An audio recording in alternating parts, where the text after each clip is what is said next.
The most expensive home and property in America is for sale right here in Naples, Florida. Michael McLean.coach. You can grab a copy of my brand new book at the link below, cavemanmillions.com. My wife Krista and I were on the sunset cruise the other night down Billionaires Row.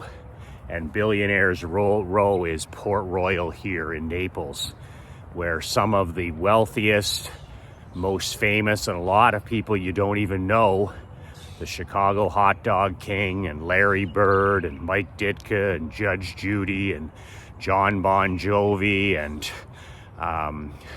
you just go down from every area of business. Some of them are very reclusive, some are public people, some are private people, and many of them live on the beach here, private community that we toured by on the boat on our sunset cruise, Port Royal, Billionaire Row. And one of the interesting things the announcer was telling us the other night on the boat, I love this shit. I love touring the luxury dealerships. I love seeing the mansions. I love seeing the entrepreneurial stories. Ever since I was a little kid, I've been fascinated with the rich and wealthy. I used to watch that show, Robin Leach's show. I used to watch that when I was a kid, and I'm like, who lives in those houses in Beverly Hills? I remember our parents taking us to Hollywood and Los Angeles and Beverly Hills when I was in grade probably 7 or 8. And I was just fascinated with Beverly Hills. Who lives here? How do they live here? Who lives in these magnificent homes? Who drives these supercars? So I've always had a massive curiosity when it comes to wealth and success. So I've made it my life's work. I've always wanted to be successful. I've always wanted to be rich. I've always wanted to be wealthy. I do not care at all for the celebrity part. I want to make my money in the dark. I want it to be rich, not famous. So I've just been fascinated by the wealthiest, most successful people in the world.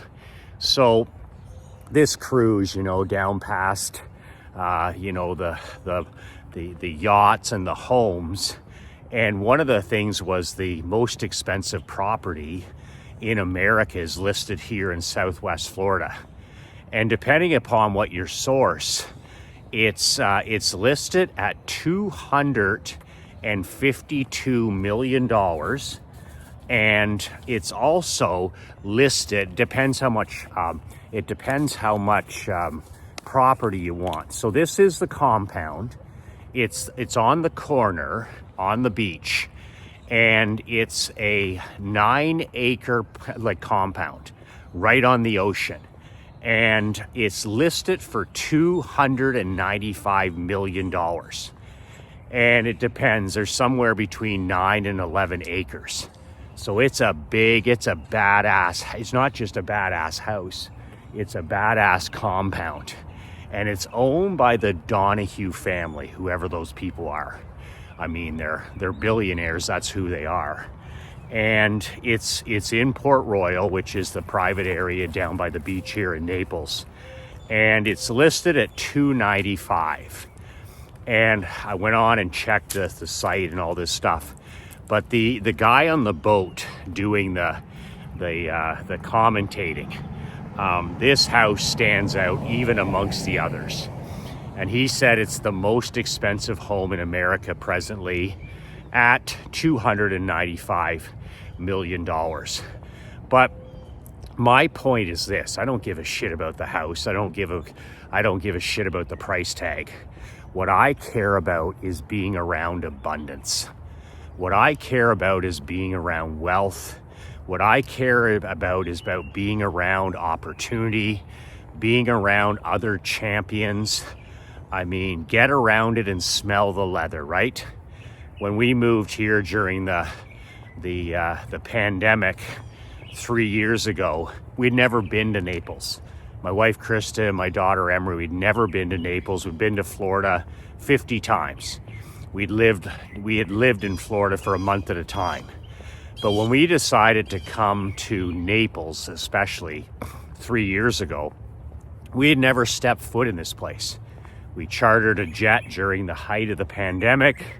We hopped on the private charter with our dog Clifford, and 3.5 hours later from Canada, we arrived in our rented home in Naples.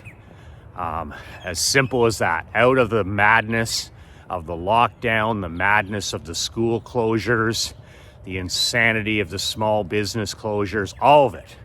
It's like we flew to a different planet. We left a place of fear, of hopelessness, of government overreach, of socialism, whatever you want to call it, to the land of opportunity. And especially in the state of Florida, especially in the city of Naples, we surrounded ourselves with massive abundance, massive wealth, and massive opportunity. Every person I talk to in Dunkin' Donuts has an amazing rags to riches story. Everybody I meet on the street, an amazing rags to riches story. I go on a sunset boat cruise. I'm just inundated with amazing from scratch entrepreneurial stories. And I have to say, when I'm here for the 5 months, my mindset is at a completely different level than it is when I'm back in the not so great land of Canada. So it makes sense, right? Because our environment is the most powerful force in your life. Where you choose to live, what house you choose to live in, the cars that you drive, the friends you have, the food you eat, all of it matters. And there's nothing more powerful on earth than association, your environment. I have the saying, environment's for champions. Willpower is for chumps. And I notice it here firsthand. It's a powerful, powerful energy. The way people talk here, the way people think here, the way, all of it. Good morning. Just being out here walking in the morning, I'm meeting other people that are up at the crack of dawn. Their attitudes, their can-do attitudes, their incredible stories. So I have a saying, smell the leather, get around it.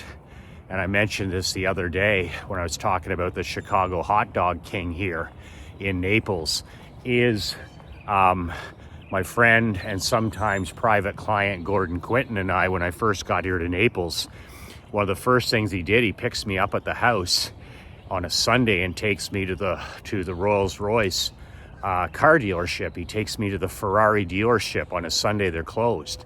And we just look at all these $500,000, $1 million supercars.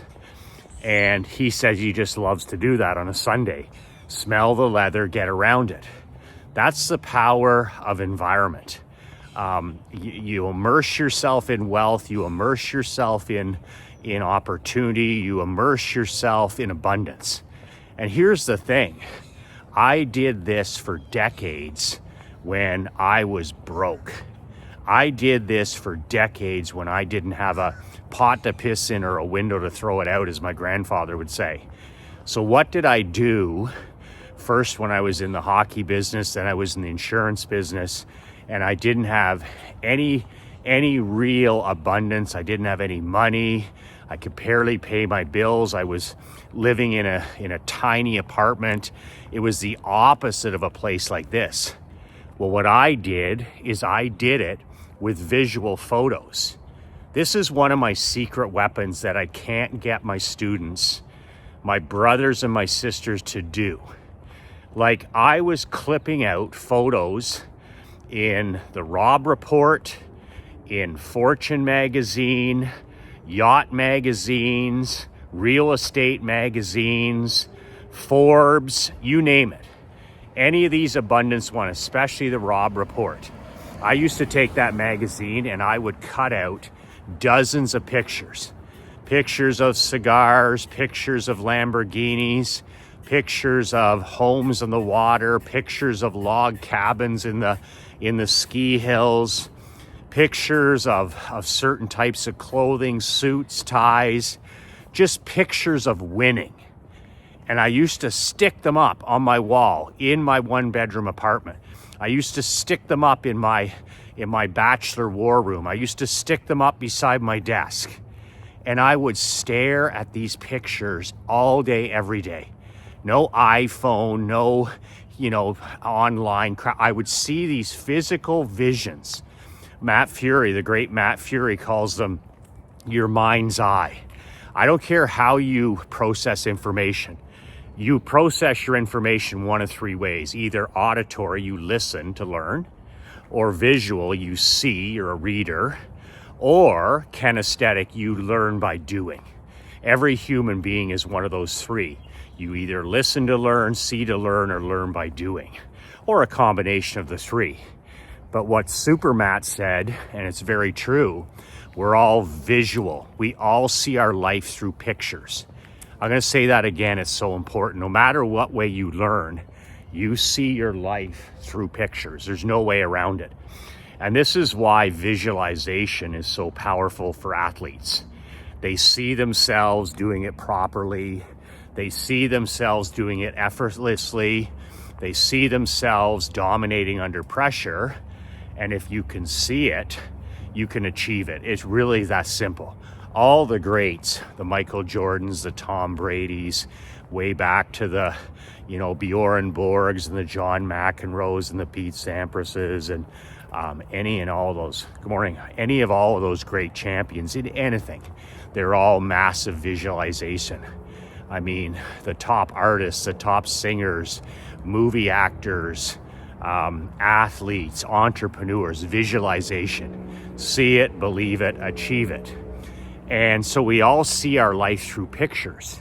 So when I read about this again last month in Matt's incredible monthly newsletter, I just it made sense that why cutting out these glossy pictures in magazines that I've done for years and still do to this day, that when I'm sitting down and working on my MacBook Pro, or I'm sitting at my desk, or I'm sitting in my reading area, I've got the walls plastered with my goals, my dreams, my values, my life mission, goals of, I got pictures there of people walking, people going to the gym. I've got pictures of boats. I've got pictures of jet skis. I've got pictures of healthy foods. I've got pictures of palm trees and the beach.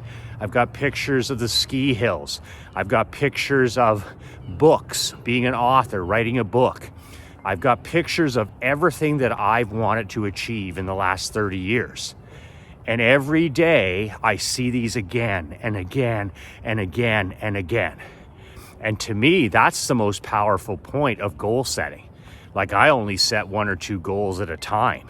Like, I keep it really simple to 1 or 2 goals. But as far as my life's vision, as far as my mind's eye, what I'm seeing every day, I want to be seeing my mission, my goals, my values. So before I had any of this stuff in my life, before I had anywhere to live like Southwest Florida, I would just use these magazines. I would study them every month. I pay for the subscription to the Rob Report. And then once I was done devouring that magazine, I would then get my scissors out and I would just cut out all the glossy color photos that resonated with me, that motivated me, that inspired me. And I would take those and I'd put the sticky stuff on the back, and boom, up they go on my wall. It's amazing. We're in the process coming up, good morning, of selling my parents' home. We'll be selling there in a few months. We'll be selling my parents' home of 52 years. And pretty incredible stuff going through some of your old, my own personal belongings. Good morning. And one of the things, a shoebox that I went through before I came here after Christmas, I just opened up this large shoebox, and here were all my photo goals from 20 years ago. All all the pictures that I had up on my wall in my bedroom when I was working at my desk 30 years ago at my parents' place. And it was amazing. Some of them are little pictures, some of them are big pictures, some of them, before I accomplished any of the stuff that I've done today, it all started in my mind's eye, visualizing it every day. And I wasn't a big visualization guy. I did visualization 30 years ago when I was playing tennis. I've done visualization with all my hockey teams, but I did not sit down and visualize every day. I'm not going to tell you that horse shit. But what I did by putting up these photos of things that inspired me and motivated me, and I had charitable things up there like speaking to children and going into high schools and giving leadership seminars for free, this kind of stuff. And I'm going through this shoebox and I'm like, holy shit, I would say I've achieved probably 60% of this stuff, 65%. And there's some stuff that didn't happen and shouldn't have happened, and I went a different direction. But man, I had pictures there of Rush Limbaugh on the radio. I wanted to be a sports announcer. I had pictures there of home gyms. I had pictures there of the beach in Hawaii, of a mountain, a ski chalet mountain, you name it, condos, homes, charitable works, working with kids. Coaching hockey was a big one. I wasn't coaching right then, and I had a picture of me coaching and what I would look like, what I'd be wearing. And you know, 15 years later, I end up buying my own junior hockey team. So pretty amazing what we can do when our mind sees it, when like Matt says, in our mind's eyes. So good morning. We're all visual learners. We all learn by seeing. Doesn't matter how you know, whether you hear it or you say it or kinesthetic, whatever it is. It's the stare off. Good morning. Two dogs staring at each other, and just amazing. And that shoebox is just like, wow, no wonder I achieved some of that stuff, because I was staring at it morning after morning, lunchtime after lunchtime. I was staring at it in the evenings before I went to bed. And it just created, it was built-in visualization where I'm like, okay, I'm thinking of a home in the water. I'm thinking about abundance. I'm thinking about wealth. I'm thinking about opportunity. And to this day, I still cut out photos out of magazines. I still take pictures that motivate and inspire me on the internet. I print them out in full color.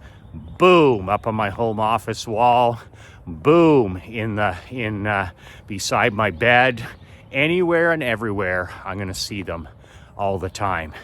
And that's my way. If you're not living in the perfect environment yet, you create your perfect environment. Start hanging out with tremendous people that have already achieved what you want to achieve. Get your photo goals up on the wall. Take care of your environment where there's lots of sunshine, positive workspaces, lots of great things up on the wall, and create your environment until it becomes reality. Now I have the privilege of living in this environment, but all those decades ago, it was just a picture. And it never turns out the way you think. It just turns out even better. So if you're struggling with your environment, or you're living in a place, first of all, like Dan Kennedy says, you're not a tree with roots. You can move. You can move. Those green signs, those big green signs on the way out of town, that say different cities. He said to me, he goes, Michael, those are off ramps to somewhere else. You can move. You're not a tree. So when I was bitching and complaining and making excuses about living in Canada, Candy's like, Michael, you're not a tree. You can move. You want to move? You want to move to Florida? Move to Florida. You want to move to Texas? Move to Texas. You want to move to Tennessee? Move to Tennessee. You want to move to Oklahoma? Move to Oklahoma. He says, you're not a tree. You can charter one of those planes. You can get your wife on board. get your daughter on board, and the rest is history. So until you decide to move to a better environment, take my biased and unsolicited advice and surround yourself with picture and photo goals. In unrelated news, speaking of wealth, abundance, and opportunity, speaking about the richest or the biggest, most expensive house in America, the honey that brings in the money. My brand new book is out. The Caveman Millions email playbook. It's not going to make you the next Stephen King, and it's not going to make you the next J.K. Rowling. It's not going to save the planet or the baby seals, and it's not going to win you any literary awards. But I'll tell you, it's going to put a lot more of the green stuff in your pockets over time. These are my top 100 email templates. Do you get that? Like, I've been writing over 4,300 emails over the last 20 years. I should, because I write every day. And Mark Andre, my business partner, put together the top 100. These aren't the top most clicked or most opened or none of that stuff. Can't take any of that to the bank. The only thing you can take to the bank is sales and profit. I tried to go to the cashier the other day and deposit views and deposit likes and deposit smiley emojis, but they wouldn't take them. They wanted cash. So if you want to deposit cash, these are the 100 email templates to use, and they're plug and play. You can use them any way you want, doesn't matter to me. All you have to do is personalize them, which takes 5 to 10 minutes. You want to hire people, the templates are in there. You want to raise funds for charity, the templates are in there. You want to run a kids lemonade stand, the templates are in there. You want to fill a stadium with fans, the templates are in there. You want to raise funds for the Rotary Club, the templates are in there. You want to give away sports tickets, movie tickets, free pizza, the templates are in there. You want to be a good news merchant, the templates are in there. You want to bring in more leads, more buyers, more cash flow, the templates are in there. And you can pay whatever the hell you want. When you go to cavemanmillions.com, the link is below, you can pay whatever the hell you want. It's a digital book. I only have my time into this. I don't have printing costs. I don't have shipping costs. I'm going to make this a physical product. And when I do, I'm going to price it somewhere between $1,000 or $2,000, because it is a brick. This is a door stopper brick. If it was a paper and ink product, it's over 200 pages, and it's a big book. And for me to print that off, kill the trees, find the paper that Al Gore has hidden. We don't have any trees anymore. Thus, we don't have any paper anymore in North America. And then get somebody at FedEx to deliver it to your door, because regular mail is pretty sketchy now. When you download it, you just get it right away. But when I turn this into a physical product, I'm going to price it appropriately to make money, and you'll be paying $1,000 or $2,000. But with this way, you can pay $1, you can pay $50, you can pay $100, up to $100. And I just take that money and pour it back into more advertising. That's all I do. It's not a book you make any money. In fact, we'll lose money on this book. Until it's a physical book, we lose money on it. But if you pay $15 for your copy, I take that money and I put it back into Twitter advertising. It's really that simple. And because I'm growing my list, I'm growing my email list and my video list. So there's no better way to do it than with a book. So you can download your book, pay whatever you want at cavemanmillions.com. And that's it. I mean, you can literally sit down whenever you want, take 10 minutes, plug and play, whatever it is you want to do, and take these templates that I've proven to work over the last 20 years, use them as your own to literally bring in the honey that brings in the money. And it can't be any simpler than that. and you can start working towards that ski chalet you'd like to buy, or write yourself a swimming pool, or write yourself a condo in Florida, or write yourself a new vehicle, or pay cash for whatever it is that your little heart, your deep dark heart desires. And there's no better way to do that than the power of email marketing, especially when I've taken all the losing out of it for you. So the link is below. You can download it while it's still available. I'm going to keep it going for a little while longer, but then after that, I'm going to make it a physical product. CavemanMillions.com. In the meantime, remember the story about America's most expensive home, and that we are awash in a wealth, abundance, and opportunity like never before. The American dream is very much alive. We're surrounded by people doing well. It's just that it's 5%, 4%, 1%. But you need to vaccinate yourself against any of this toxic rat poison. You're being indoctrinated. You're being brainwashed every day. Your children, your queen. You're being told that you can't do it. You're being told that, there's no sense trying. You're being told the American dream is dead, and nothing is further from the truth. We are awash in wealth, abundance, and opportunity like never before. It's just you have to decide whether you're going to make this the greatest time in your life, or if you're just going to be like everybody else. That's it for today. CavemanMillions.com. 2 words that changed my life, and what my dad said the other night on the phone, age 90, going to be 91 this year, God willing. Son, the best is yet to come. Just remember, son, the best is yet to come. I like that message.